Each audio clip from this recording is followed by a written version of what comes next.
الحمد لله رب العالمين والصلاة والسلام على سيد المرسلين وعلى آله وأصحابه أجمعين أما بعد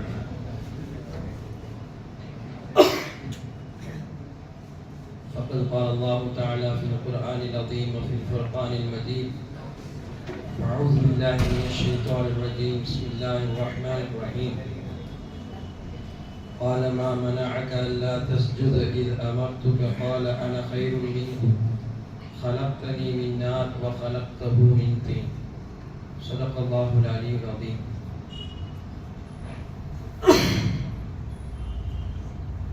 சங்கி பொருந்திய அல்லாஹ்வின் நல்லடியார்களே, இன்றைய நாள் ஓதிய தராவினுடைய ரகாயத்தில் ஷைத்தானுக்கும் அல்லாஹ்வுக்கும் நடந்த ஒரு நீண்ட பக்க உரையாடலை பற்றி அல்லாஹ் பேசுகிறார். நமக்கெல்லாம் கேள்விப்பட்ட சம்பவமாக இருக்கலாம், பலர்களுக்கு தெரிந்ததாகவும் இருக்கலாம். ஆனால் இதில் கிடைக்கக்கூடிய படிப்பினை என்பது நம்முடைய வாழ்நாளை அல்லாஹ்வின் பக்கம் நெருங்குவதற்குண்டான ஏராளமான படிப்பினைகளை அல்லாஹ் இந்த நிகழ்வில் சொல்லித் தருகிறார். அல்லாஹ் ஷைத்தானை சஜ்தா செய்ய சொன்னான். அவன் சஜ்தா செய்ய மறுத்தான். மறுத்ததற்கு அல்லாஹ் இந்த ஆயத்தில் காரணம் கேட்கிறார்.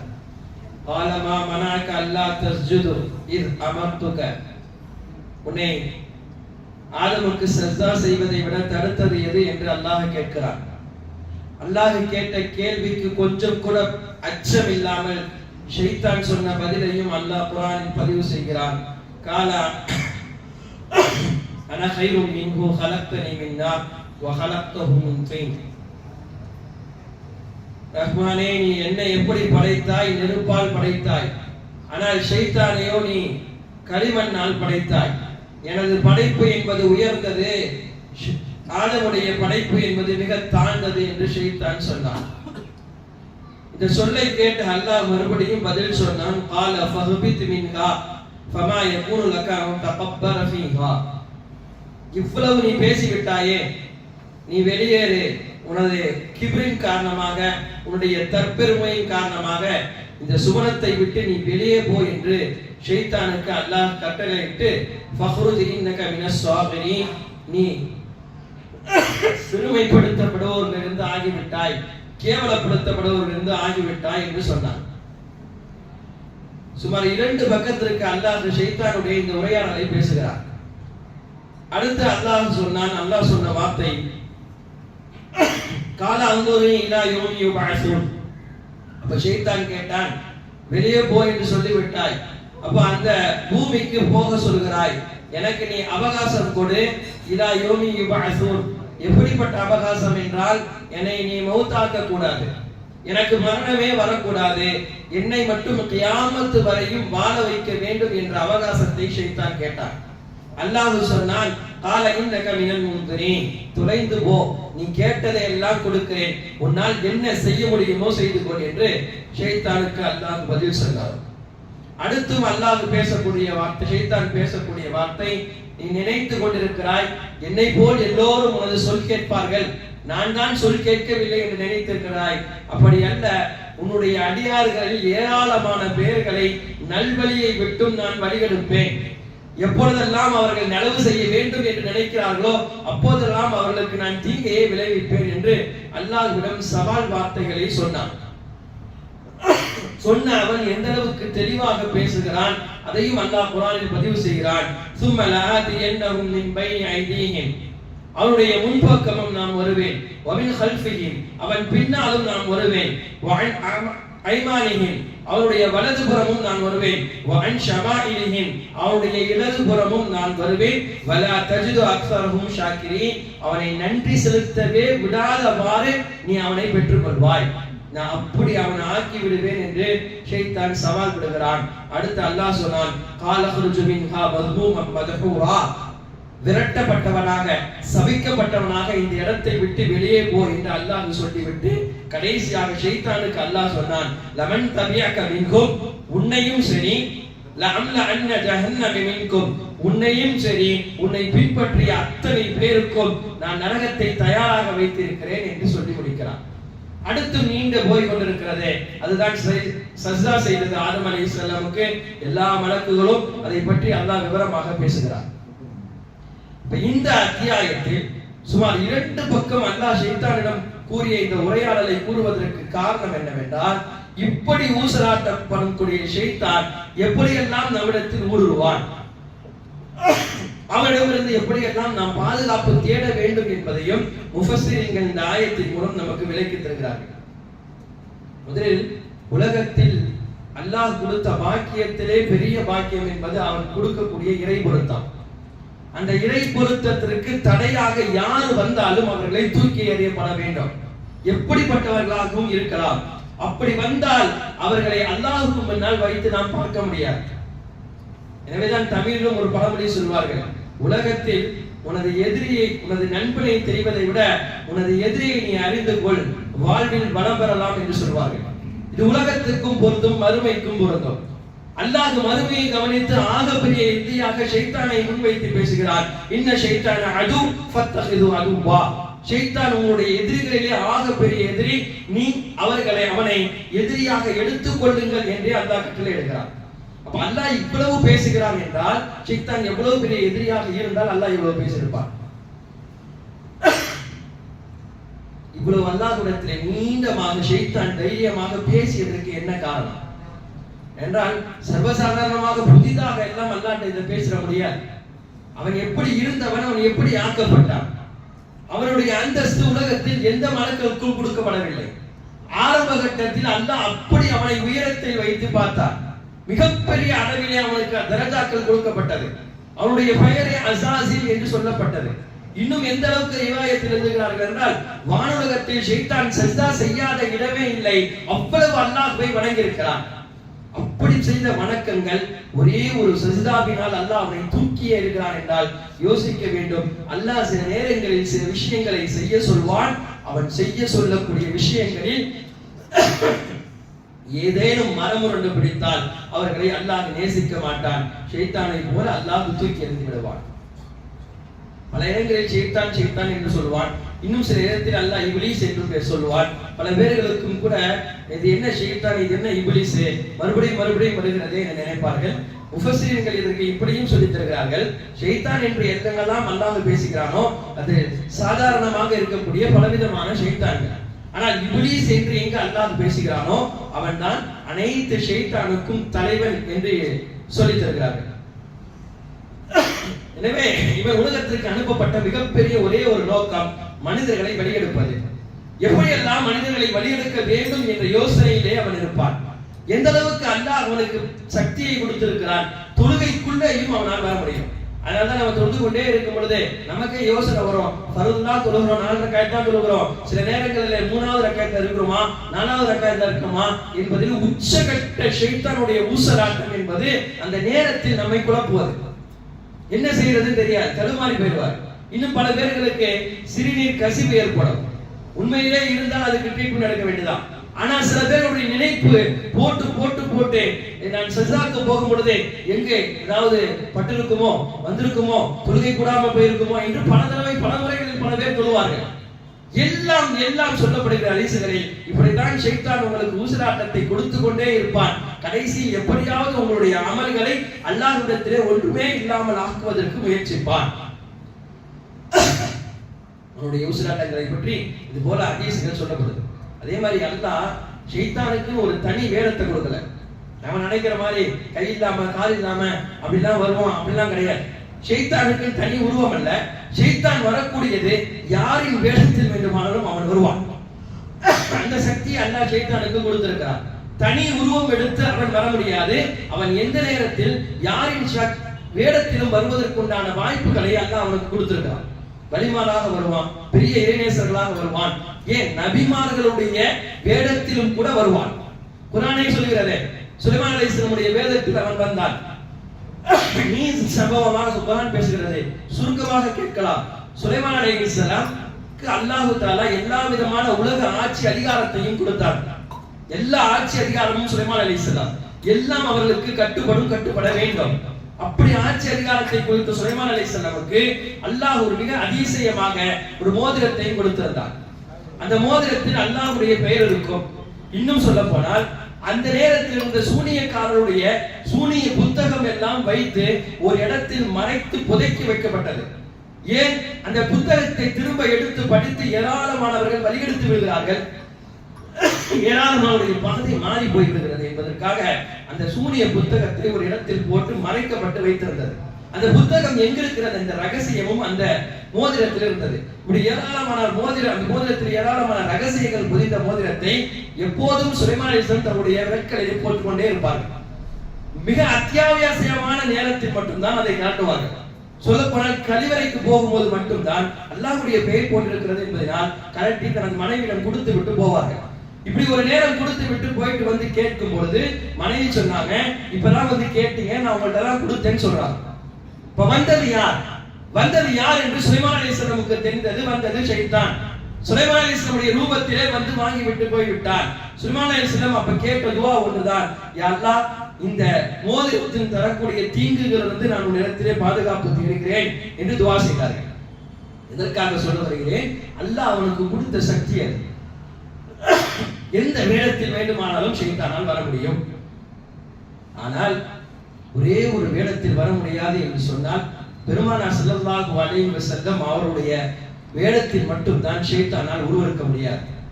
அல்லாஹ் அதற்கு அனுமதி கொடுக்கவில்லை. ரசூலுல்லாஹ்வை போல ஷைத்தான் யாருக்கும் நாயகம் வருவதை போல வரமாட்டான் என்பது மட்டுமல்ல, எந்த அளவுக்கு அல்லாஹ் ரசூலுல்லாஹ்வுடைய பதவியையும் அந்தஸ்தையும் உயர்த்தினான் என்றால் கனவிலும் கூட ரசூலுல்லாஹ்வை போல ஷைத்தான் வர முடியாது. யாராச்சும் கனவுல வந்துட்டு ஷைத்தான் வந்துட்டு நான் தான் ரசூலுல்லாஹ்னு சொல்லுவானா? நான் சொல்ல முடியாது. அந்த சக்தி ஷைத்தானுக்கு கிடையாது. உலகத்தில் யாராவது ரசூலுல்லாஹ்வை நான் பார்த்தேன் என்று சொன்னால் அவர் நாயகத்தை தான் பார்த்திருக்கிறார். இல்ல அவர் பெரிய பொய் சொல்கிறார், அவரை போல பொய்யாளன் யாரும் கிடையாது. என்ன ஒரு சந்தேகமாலாம் கனவை சொல்ல முடியாது. பல நேரத்துல நம்ம ஒரு கனவும் அதுல பல பேர் வருவாங்க, அவரா இருக்குமோ, தூங்கி எஞ்சோன சில நேரத்துல அவர் இல்ல வேற ஆளா இருக்கும் அப்படிலாம் நினைப்போம்.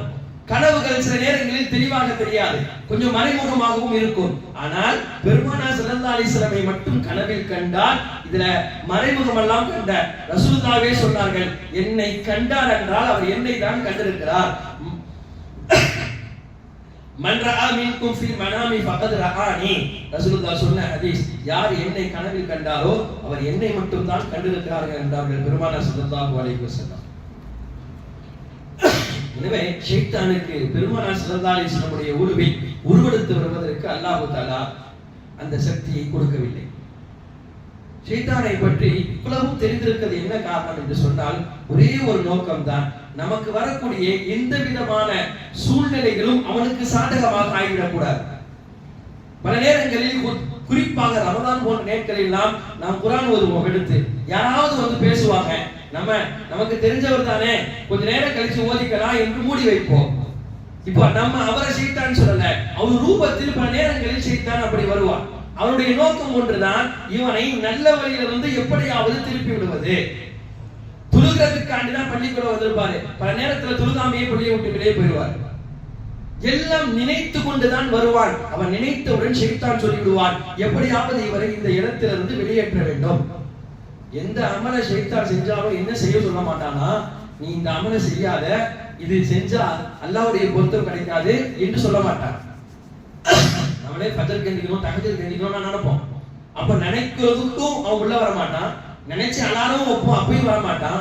ஆனால் அதை எடுத்து நாம் பார்த்து விட்டு ஆஃப் பண்ணிட்டு என்ன சொல்லுவோம்னா, இப்பதானே நேரமாவது, இன்னும் கொஞ்ச நேரம் இருக்குதே என்று சொல்லுவோம். இப்படி சொல்ல வைக்கிறது தான் ஷைத்தான்.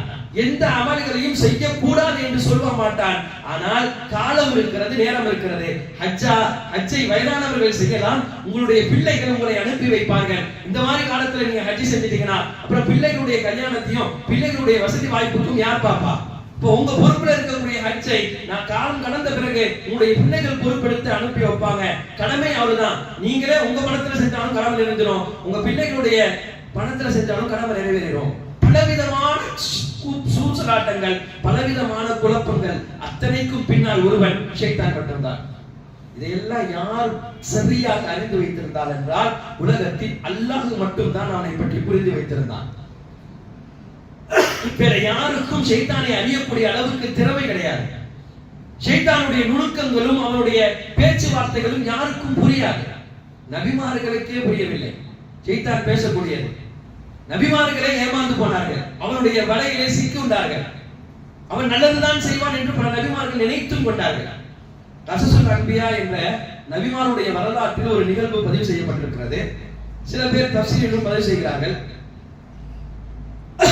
ஷைத்தான் ஒரு தடவை மூசா அலைஹிஸ்ஸலாம் அல்லாஹ்விடத்திலே இந்த தௌராத்துடைய வேதத்தை வாங்குவதற்காக துர்சினா மலைக்கு சென்றார்கள். செல்லக்கூடிய அந்த நேரத்தில் இடையிலே ஷைத்தான் வந்தார். ஷைத்தான் வந்து அவசரமாக பிடித்தான். கேட்டான், எங்க போறீங்க மூசான்னு கேட்டான். வந்தது ஷைத்தான் தான். மூசா அலைஹிஸ்ஸலாமுக்கு தெரிஞ்சிருச்சு இப்ப பேசக்கூடிய நேரம் இல்லை. அவனை தட்டி விட்டு போனார்கள். மூசா, நாங்கள் சொல்வதை ஒரே ஒரு நிமிடம் கேளுங்கள், கேட்டீங்கன்னா என் வார்த்தையை நீங்களே ஆச்சரியப்படுவீர்கள். அந்த மாதிரி நான் உங்கள்கிட்ட பேசலான்னு இருக்கிறேன், என்னன்னாலும் சீக்கிரமா சொல்லுப்பா. மூசா அலைஹிஸ்ஸலாம் கேட்ட கேள்விக்கு ஷைத்தான் சொன்னான், இல்லை, இத்தனை காலமாக நான் எவ்வளவோ பாவம் செஞ்சுட்டேன் நினைக்கிறேன். ஒரே ஒரு பாவம் தான், ஆனா அந்த பெரும் பாவத்திற்கு அல்லாஹ் இதுவரையும் என்னை சபித்து விட்டான். நான் அந்த பெரும் பாவத்தை விட்டும் தௌபா செய்யலான்னு இருக்கிறேன். என்னுடைய தௌபாக்காக வேண்டி அல்லாஹ்விடத்திலே இப்ப நீங்க போறீங்களே, உங்களால பேச முடியுமா? கொஞ்சம் நீங்களே யோசிச்சு பாருங்க. நீங்க அல்லாஹ்வுடைய நபி, நீங்க எனக்காக அல்லாஹ்ட்ட சிபாரிசு செஞ்சு பேசினா எனக்காக அல்லாஹ்ட்ட பேசுறதுக்கு யார் வருவா? எத்தனையோ பேர் பெரும் பெரும் பாவங்கள் எல்லாம் செய்தார்கள். அவர்களுக்கெல்லாம் நீங்க போய் வாதாடி இருக்கிறீங்க, மன்னிப்பு வாங்கி கொடுத்திருக்கிறீங்க. ஆனா அந்த பெரும் பெரும் பாவம் எல்லாம் என்கிட்ட இல்ல. நான் ஒரு சின்ன பாவம் கூட செஞ்சது கிடையாது. என்னுடைய அந்தஸ்தும் என்னுடைய உயர்வும் என்னவென்று உங்களுக்கு தெரியும். நான் செய்த ஒரே ஒரு பாவம், அந்த ஆளுமுக்கு சஜ்தா செய்யவில்லை, அவ்வளவுதான். அதை தவிர நான் பெரிய பாவம் என்ன செஞ்சிட்டேன்? அதை பிறகு நான் என்ன தீமை செஞ்சிருக்கேன்? இதெல்லாம் கேட்கும் பொழுது மூசா அலைஹிஸ்ஸலாம் கூட அவன் பேசக்கூடிய பேச்சு மயங்கி விட்டாங்க. சரியா தானே சொல்றாரு? அப்ப அல்லாஹ் இவனை பத்தி பேசலாம். எல்லாருக்கும் மன்னிப்பை வாங்கி கொடுக்கக்கூடிய பண்பு தானே நபிமாருடைய பண்பு. அப்ப அதற்குள் மூசா அலைஹிஸ்ஸலாம் வந்து விடுகிறார்கள். சரி, இந்த விஷயமா நான் அல்லாஹ்ட்ட சொல்றேன்னு சொல்லி போயிட்டாங்க. அல்லாஹ்வுக்கு மத்தியிலும் மூசா அலைஹிஸ்ஸலாமுக்கு மத்தியில் அந்த உரையாடல் எல்லாம் முடிந்து விடுகிறது. மூசா அலைஹிஸ்ஸலாம் திரும்பும் பொழுது அல்லாஹ்வே கேட்டானாம், மூசா, நீங்க வரக்கூடிய நேரத்திலே இடையில யாராவது வந்தார்களா? ஆமே, அல்லாஹ் சொல்ல மறந்து விட்டேன். வந்தான் ஷைத்தான். அவன் ஒரே ஒரு விஷயத்தை உங்களிடம் சொல்ல சொன்னான். என்னவென்றால், எனக்கு மன்னிப்பு வாங்கி தர வேண்டும் என்று கேட்டான். இதற்கு மேல் எந்த பாவமும் செய்ய போறது கிடையாது. இதே ஒரு விஷயம், அந்த ஆதமுக்கு சஜ்தா செய்யவில்லை, ஆதமுக்கு சஜ்தா செய்யவில்லை என்பதற்காக அவன் தௌபாவை கேட்டு இருக்கிறான். அவனுக்கு தௌபா கொடுத்து விடலாமே.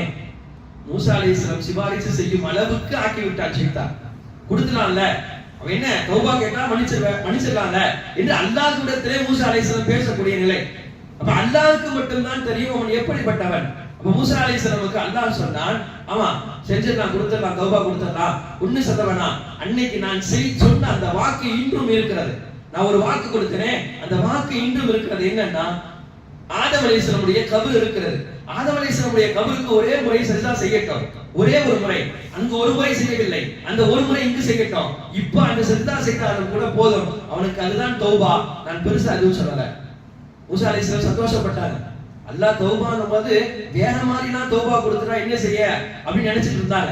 ஆனா அல்லாஹ் தௌபாவை ஈஸியா ஆக்கிட்டான். ஏன்னா பல பேர்களுக்கு குர்ஆனிலே சொல்கிறான், அவங்களுக்கு தௌபாலாம் எப்படி இருந்துச்சுன்னு சொன்னா, உங்களை நீங்களே கொன்று கொள்ளுங்கள், அதுதான் தௌபான்னு சொன்னான். செஞ்ச பாவத்திற்கு பழிகாரமாக அல்லாஹ் அப்படி சொன்னான். ஆனா இந்த உம்மத்திற்கும் சரி, மூசா அலைஹிஸ்ஸலாமுக்கும் சரி, நான் எதுவும் சொல்லவில்லை, இதை மட்டும் அவன் செய்யட்டும் போதும்னு சொல்லி அனுப்பிட்டாங்க. மூசா அலைஹிஸ்ஸலாம் எப்படியும் ஷைத்தான் இதை ஏற்றுக்கொள்வான், முடிந்து விட்டது, உலகத்துல இதுக்கு மேல ஷைத்தான் கிடையாது, ஷைத்தான் இல்லைன்னா யாருக்குமே பிரச்சனை கிடையாது, அவன் ஒருத்தரால் தான் எல்லாத்துக்கும் பிரச்சனை, சந்தோஷத்துடன் வந்து சொன்னார்கள். சொன்னவுடன் கேட்டு உங்களுக்கு தௌபாவை அல்லாஹ் உறுதிப்படுத்தி விட்டான் என்றார்கள். இப்ப இது ஷைத்தானுக்கு புரியும், அல்லாஹ் எப்படிப்பட்டவன், அல்லாஹ் எதை முன்வைத்து சொல்வான் என்று தெரியும். கேட்டான் ஷைத்தான், அல்லாஹ் எதுவும் நிபந்தனையாக சொன்னானா, எதுவும் ஷரத்து போட்டானா என்று சொல்லும் பொழுது, ஆமா ஒரே ஒரு கண்டிஷன், ஒண்ணும் கிடையாது, நீங்க அப்போதான் சஜ்தா செய்யல, அதை அல்லாஹ் மன்னிச்சுட்டான். ஆனா இப்போ ஒரே ஒரு மாதிரி, ஒரே ஒரு தடவை அந்த கபருக்கு முன்னால, ஆதம் அலைஹிஸ்ஸலாம் முன்னால நீங்க சஜ்தா செய்துதான் போதும் அப்படின்னு சொல்றான். ஷைத்தான் அப்போது சொன்ன வார்த்தை தான் மூசா அலைஹிஸ்ஸலாமுக்கு ஷைத்தானுடைய தந்திரம் எல்லாம் புரிந்தது. யார் இந்த ஷைத்தான், எதற்காக அல்லாஹ் இவனை ஒதுக்கினான், இதுவரையும் இவன் சபிக்கப்பட்டதற்கு காரணம் என்ன, கியாமத்துக்கு வரையும் அல்லாஹ் இவனுக்கு மன்னிக்க கூடாத காரணம் என்ன என்பதை ஒரே ஒரு வார்த்தையிலே மூசா அலைஹிஸ்ஸலாம் புரிந்து கொண்டார்கள். ஷைத்தான் சொன்னான், மூசாவே, உயிருடன் இருக்கும் காலத்திலேயே நான் அந்த ஆதமுக்கு சஜ்தா செய்யவில்லை, இப்பொழுது அவன் மரணித்து மண்ணோடு மண்ணாக ஆக்கி போய்விட்டான், இப்பவா நான் அந்த மனிதனுக்கு சஜ்தா செய்வேன், என்ன அல்லாஹ் சொன்னால் என்னிடம் சொல்கிறீர்கள், அது நடக்குமா என்று கேட்ட பொழுதுதான் மூசா அலைஹிஸ்ஸலாம் ஸ்தம்பித்து நின்று விட்டார்கள். மூசா அலைஹிஸ்ஸலாம் பேச்சு நிப்பாட்டாங்க. அதுக்கு பிறகு ஷைத்தான் சொன்னா, இருந்தாலும் என்னை பத்தி நீங்க அல்லாஹ்ட்ட இவ்வளவு எடுத்து பேசுறீங்க ஒரு நபியா, அப்ப நான் உங்களுக்கு ஏதாச்சும் செய்யணுமே. ஷைத்தான் நினைச்சான், எதுவுமே செய்யாம இருக்கிறது ரொம்ப நல்லது, ஏதாச்சும் செய்ய போறதுனாலதான் பிரச்சனை வருது, செய்யாம இருக்கிறதே நல்லது என்று நினைக்கும் பொழுது ஷைத்தான் சொன்னான், இல்லை, உங்களுடைய உம்மத்தை என்னிடம் இருந்து பாதுகாப்பு தேட வேண்டும் என்று சொன்னால் 4 விஷயத்தை உங்களுக்கு சொல்லி தருகிறேன். இந்த 4 விஷயத்தை அவர்கள் சரியாக செய்தால் அவரிடம் அந்த மனிதரிடம் என்னால் நெருங்க முடியாது, வேண்டுமானால் உங்களுடைய உம்மத்தை இந்த 4 தொடாமல் பாதுகாத்துக் கொள்ளுங்கள் என்று சொன்னார். இப்ப ஷைத்தானே முன் வந்து சொல்லிக் கொடுக்கக்கூடிய வார்த்தை. இதே புகாரியுடைய ஹதீஸில் இதே வார்த்தை இன்னொரு முறையில பதிவு செய்யப்பட்டிருக்கிறது. இன்னொரு ஹதீஸ் நம்ம கேள்விப்பட்டிருக்கோம். நபி ஸல்லல்லாஹு அலைஹி வஸல்லம் ஜகாத்துடைய பொருளை எல்லாம் வச்சு அபூ ஹுரைரா ரலியல்லாஹு காவலாக வச்சு போயிருப்பாங்க. அப்போ ஒரு மனிதர் வருவார், அந்த கோதுமை எடுப்பதற்காக வருவார், கேள்விப்பட்டிருக்கலாம். அப்ப வரக்கூடிய நேரத்திலே அபூ ஹுரைரா ரலியல்லாஹு பிடிச்சிருவாங்க. யார் நீ கேட்பாங்க, இல்ல எனக்கு ரொம்ப பசியுவாங்க, விட்டுருவாங்க. அப்ப ரசூலுல்லாஹ்வுக்கு அடுத்த நாளும் வருவார், நைட் சொல்லுவாங்க, இல்ல அவர் திருடர், அவர் வந்து பசியினால கேட்கல, அடுத்த நாளும் அவன் வருவான், எதிர்பாருங்கள் என்று சொல்லுவான். அடுத்த நாளும் அவர் வருவார். வந்தவுடன் சரியாக கோதுமை எடுத்துட்டு போகும் பொழுது 2வது முறையும் அவருடைய பிடிச்சிருவாங்க. பிடிச்சிட்டு கேட்பாங்க, இல்ல எங்க வீட்டுல எல்லாரும் பசியா இருக்காங்க, உண்மையிலே எனக்கு பசிதான் என்று சொன்னவுடன் 2வது முறையும் விட்டுருவாங்க. 3வது முறையும் வருவார். அவரை நீ வந்தால் பிடித்து வைத்துக் கொள்ளுங்கள் என்று ரசூலுல்லாஹ்வே சொல்லியிருப்பாங்க. அப்பையும் கேட்காம விட்டுருவாரு. ரசூலுல்லாஹ் 4வது முறை சொல்லும் பொழுது இந்த தடவை என்ன சொன்னாலும் விடக்கூடாதுன்னு பிடித்து ரசூலுல்லாஹ்விடம் போய் நிப்பாட்டும் பொழுது கொண்டு போய்விடலாம் என்று நினைக்கும் பொழுதுதான் அந்த இடத்திலே அவன் சொன்னான், என்னன்னா, உனக்கு ஒரு வார்த்தை சொல்லித்தார், நீ அந்த வார்த்தையை சொல்லி அந்த கலிமாக்களை சொல்லி இரவு தூங்கினால் உன்னிடத்திலே எந்த ஷைத்தானுடைய ஊசலாட்டங்களோ ஷைத்தானுடைய சேஷ்டைகளோ வராது, அதுக்கு பகரமாக அல்லாஹ் உனக்கு ஒரு மலக்க காவலாளியாக ஆக்குவான். அப்படிப்பட்ட வார்த்தை குர்ஆனில் இருக்கிறது, அதுதான் ஆயத்துல் குர்சி என்று சொல்வார். இதை கேட்டுவிட்டு சரி இது உண்மையா இல்லையா ரசூலுல்லாஹ்ட்ட கேட்டுக்கலாம், இப்ப நீ போ சொல்லி விட்டுட்டு ரசூலுல்லாஹ்விடம் வந்து சொன்னார். ஹஜ்ரத் அபூ ஹுரைரா ரலியல்லாஹு அன்ஹு அவர்கள் சொன்னார்கள், யா ரசூலுல்லாஹ், இந்த முறையும் வந்தான் சொன்னான், ஆனால் எனக்கு ஒரு அழகிய கலிமாக்களை சொல்லுகிறேன் என்று சொல்லியதனால் நான் அவனை விட்டு விட்டேன், என்ன சொன்னான் என்று கேட்கும் பொழுதுதான் அபூ ஹுரைரா ரலியல்லாஹு அன்ஹு சொன்னார்கள், ஆயத்துல் குர்சி இருக்கிறது, அந்த ஆயத்துல் குர்சியை இரவு தூங்கும் போது யார் ஓதுகிறார்களோ அவர்களுக்கு ஷைத்தானுடைய ஊசலாட்டமும் சேஷ்டைகளும் நடக்காது, அதற்கு பகரமாக அல்லாஹ் ஒரு மலக்கையும் நியமிக்கிறான் என்று சொன்னான். என்று சொன்னவுடன் தான் பெருமானார் ஸல்லல்லாஹு அலைஹி வஸல்லம் சொன்னார்கள், உலகத்தில் ஷைத்தான் எப்போதுமே உண்மை சொன்னது கிடையாது, ஒரே ஒரு உண்மை சொல்லியிருக்கிறார் என்றால் அபூ ஹுரைரா உன்னிடத்தில் தான் உண்மை சொல்லியிருக்கிறார். வந்தது யாருன்னு தெரியுமா? அதுக்கு பிறகு தான் ரசூலுல்லாஹ் சொன்னாங்க. அதுவரையும் அபூ ஹுரைரா வந்தது ஒரு மனிதன் நினைச்சாங்க. அப்புறம் தான் ரசூலுல்லாஹ் சொன்னாங்க, வந்ததே ஷைத்தான் தான், ஷைத்தான் தான் தன்னை பற்றி சொன்னான் என்று சொன்னார்கள். இது மாதிரி சில நேரங்களில் ஷைத்தான் தன்னை அடைவதற்காக வேண்டி ஏதாவது சொல்லுவான். அதே மாதிரி தான் இங்கேயும் மூசா அலைஹிஸ்ஸலாம் சொன்னான், ஷைத்தான் 4 விஷயத்தை உங்களுடைய உம்மத்திற்கு நான் சொல்லி தருகிறேன், இந்த விஷயத்துல அவங்க பேணுதலா இருக்கட்டும். முதல்ல எந்த இடத்திலே கோபம் இருக்கிறதோ அந்த இடத்தில் நான் இருப்பேன். கோபம் வரும்போதெல்லாம் ஹதீஸ்களில் வருகிறது, அவன் மூக்கு மீது நான் ஊதுவேன். தமிழில் கூட சொல்லுவாங்க, மூக்கு மேல கோபம் வருது, மூக்குக்கு மேலே நான் ஊதுவேன், இதனால் அவருடைய கோபம் மிக வேகமாக பிரதிபலிக்கும். நாயகம் ஸல்லல்லாஹு அலைஹி வஸல்லம் சொன்னார்கள், இது போல கோபம் வரும் நேரத்தில் எல்லாம் ஷைத்தான் அதிகம் உங்களை வழிகெடுப்பான். எனவே கோபத்தை ஷைத்தானை நெருப்பால் படைக்கப்பட்டார், அவனை அணைப்பது தண்ணீர் தான். நீங்கள் கோபம் வந்தால் உரு செய்து கொள்ளுங்கள், இல்ல கோபம் வந்தால் நீங்கள் நிலையை மாற்றிக் கொள்ளுங்கள். வீட்டுல பேசிக்கொண்டே இருக்கும் பொழுது தகராறு அதிகமா வருது, பேச்சு வேற மாதிரியான போகக்கூடிய சூழ்நிலை வருது. ரசூலுல்லாஹ் சொன்னாங்க, முதல் நபராக நீங்க வீட்டை விட்டு வெளியே போயிருங்க, கொஞ்ச நேரம் கழிச்சு வீட்டுக்குள்ள வாங்க. அந்த நேரம் கழிச்சு வரும் பொழுது ஒரு விதமான நிம்மதி ஏற்படும், வேறு பேச்சுக்களை பேசக்கூடிய வாய்ப்புகள் ஏற்படும். ரசூலுல்லாஹி ஸல்லல்லாஹு அலைஹி வஸல்லம் அழகான கோபத்தை அடக்கக்கூடிய வார்த்தைகளை எல்லாம் சொல்லி தந்திருக்கார்கள். இரண்டாவது ஷைத்தான் சொன்ன வார்த்தை, பேராசையை விட்டு உங்களுடைய உம்மத்தை நீங்கள் தவிர்த்துக் கொள்ளுங்கள். பேராசையினால் மனிதனுடைய அழிவையே நான் தீர்மானிப்பேன். பேராசை இந்த காலத்திலும் மனிதனை மனிதனாக வாழச் செய்யாது. பெருமானார் ஸல்லல்லாஹு அலைஹி வஸல்லம் இதுக்கு அழகாக ஒரு பாடமே நடத்தினாங்க. சஹாபாக்கள்ட்ட இருந்தது ஒரு இடத்துல திடீர்னு கையில பக்கத்துல இருந்த ஒரு குச்சி எடுத்து ரசூலுல்லாஹி ஸல்லல்லாஹு அலைஹி வஸல்லம் பூமியில ஒரு கோடு போட்டாங்க. ஒரு பாக்ஸ் மாதிரி போட்டு சரியாக அதனுடைய மையப்பகுதியில இருந்து ஒரு கோட்டை நீளமா எடுத்தாங்க. சென்டர்ல வந்து நீளமா ஒரு கோடு போட்டாங்க.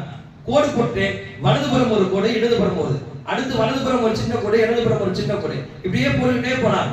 போட்டுட்டு ரசூலுல்லாஹ் சொன்னாங்க, இந்த சென்டரான கோடுக்கு இருக்கக்கூடிய வலதுபுறம் இடதுபுறம்லாம் இருக்கக்கூடிய இந்த சின்ன சின்ன கோடுகள் இது மனிதனுடைய பிரச்சனை, அவனுக்கு வரக்கூடிய நலவுகள், இப்படி அவனை தொடர்ந்து வந்து கொண்டே இருக்கிறது. ஆனால் இந்த நடுவாக ஒரு கோடு போய்கிட்டே கொண்டிருக்கிறதுல நான் ஸ்டாப்பா அது போய்கிட்டே இருக்கும். ஆனா இந்த வலதுபுறம் இடதுபுறம் கோடுகளும் வந்து கொண்டே இருக்கும். ஒரு கட்டத்தில் வலதுபுறமோ இடதுபுறமோ கோடு வந்து அந்த இடத்துல சின்னதா நின்றோம். ஆனா நின்றாலும் கூட இந்த சென்டரா இருக்கக்கூடிய இந்த கோடு மட்டும் நீட்டமாக போய்கொண்டே இருக்கிறது நான் ஸ்டாப்பா, அதற்கு முடிவில்லை. ரசூலுல்லாஹ் அந்த கோடை அப்படியே இழுத்து விட்டு விட்டார்கள். இது என்ன நாயகமே, இது கோடு என்னன்னு கேட்டாங்க சஹாபாக்கள். இந்த நீளமான கோடுக்கு கீழே இருக்கிறதுல கடைசி கோடு வலது பக்கமாக, அதுதான் அவனுடைய மௌத், அவனுடைய மௌனம் மரணம் வந்து விடும். ஆனால் இந்த நீளமான கோடு அவனுடைய பேராசை, அவனுடைய மௌத்தை விட தாண்டி போகும். மனிதனுடைய பேராசை எந்த காலத்திலும் அவனுடைய மௌத்துடன் நின்று விடாது. எனவே நீங்கள் பேராசை கொள்ள வேண்டாம் என்றார்கள் ஸல்லல்லாஹு அலைஹி வஸல்லம். அடுத்து மூன்றாவதாக ஷைத்தான் சொன்னான், பொறாமை. எந்த இடத்திலே பொறாமை இருக்குமோ அந்த இடத்தில் நான் இருப்பேன். யாரெல்லாம் பொறாமை கொண்டார்களோ அவர்களால் என்னை ஆட்கொண்டு விட்டார்கள் என்று பொருள். நான்காவது கடைசியாக சொன்ன இந்த வார்த்தை தான் தனிமை என்று சொன்னான். தனிமையுடன் யாரெல்லாம் இருப்பார்களோ அவருடன் நான் இருந்து கொண்டே இருப்பேன். தனிமையிலே ஒருவன் இருக்கிறான், அவனுடன் ஷைத்தான் அவனுடன் இருக்கிறான். அவன் நல்லவனாக ஆக வேண்டும் என்று சொன்னால் அவன் ஒன்று இறைநேசனாக இருந்தால் ஷைத்தான் அவனை ஒன்றும் செய்ய முடியாது. ஆனால் அவன் இறைநேசனாக இல்லை, சாதாரண மனிதனாக இருந்தான் என்றால் எந்த கட்டத்திலாவது ஷைத்தானுடன் விளையாடுவான். அதிலும் கூட கூடுதலாக இங்க இருக்கக்கூடிய மொபைல் போனுடன் இருக்கக்கூடிய தனிமை அது மிக ஆபத்தானது. நம்முடைய பிள்ளைகளுக்கு அதிகமாக சொல்ல வேண்டியது இருக்கிறது. பிள்ளைகள் எத்தனையோ பாடங்கள் படிக்கிறோம், அது படிக்கிறோம், இது படிக்கிறோம், டச் போனை வாங்கி கொஞ்ச நேரம் ரூமுக்கு போறேன், 1 மணி நேரம் போயிடுறான். ஆனா உண்மையில அவன் எதை பார்க்கிறான், என்ன செய்கிறான் எதுவுமே நமக்கு தெரியல. உள்ள பாடம் படிக்கிறான்னு நம்ம நினைச்சிட்டு இருக்கோம். ஆனா மிகப்பெரிய ஆபத்து அந்த போன்ல இருக்குது. ஷைத்தான் சும்மாவே தனியா இருக்கிறான். போனோட சேர்ந்து இருந்தால் அவனுடைய நிலை எப்படி? பார்க்க கூடாத விஷயத்தை ஒரு முறை பார்த்து விட்டான் என்றால் வாழ்க்கை முழுக்க அதை விடாமல் பார்க்கும் அளவுக்கு ஷைத்தான் அவனை தூண்டி விடுவான். கையில் எடுக்கும் பொழுது ஷைத்தான் வந்து விடுவான். எப்படியெல்லாம் யாருக்கும் தெரியாமல் இதை எடுத்து தனிமைக்கு போக வேண்டும் என்று அந்த பிள்ளை நினைப்பான். பிள்ளைகள் மீது தவறல்ல, பெற்றோர் என்ன அந்த பிள்ளைகளுக்கு சரியான பாதையை காட்ட வேண்டும். குறிப்பாக இந்த செல்போன் விஷயத்திலே ஷைத்தானுடைய ஊடுருவு என்பது மிக உச்சகட்டத்தில் இருக்கிறது. எப்பொழுதெல்லாம் கையில் எடுக்கிறார்களோ அவர்களை நாம் கவனமாக பார்த்துக் கொள்ள வேண்டும். என்ன செய்கிறார்கள், ஏது செய்கிறார்கள் என்பதில் கவனம் செலுத்த வேண்டும். தற்காலத்திலே இப்ப ரமதானுடைய இந்த நாட்களிலேயே எல்லாருக்கும், பிள்ளைகளுக்கு மட்டும் சொல்லல, எல்லாருக்கும் சொல்லக்கூடியது ஒன்றுதான், எந்த அளவுக்கு நம்ம போனை பார்க்கிறோமோ அந்த அளவுக்கு குர்ஆனை பார்த்து விட்டாலே போதும், அந்த ரஹ்மத்தும் அந்த மக்ஃபிரத்தும் அந்த நரகத்தினுடைய விடுதலை அத்தனையும் கிடைத்து விடும் என்று சொல்லலாம். ஏன்னா அவ்வளவு நாளுக்கு நேரத்திற்கு அதிகமாக நம் போனை பார்க்கக்கூடிய நிலை நமக்கு வருகிறது. எனவே இந்த விஷயத்தெல்லாம் நாம் கேட்டுவிட்டு அமல் செய்யக்கூடிய பாக்கியத்தை தந்தருள் புரிவானாக. அல்லாஹ் எல்லா விதமான ஷைத்தானுடைய சூசலாட்டங்களிலிருந்தும் சேஷ்டைகளிலிருந்தும் நம்மையும் நம் குடும்பத்தையும் காப்பாற்றி அருள் புரிவானாக. வாஹிர் தஅவானா அல்ஹம்துலில்லாஹி ரப்பில் ஆலமீன்.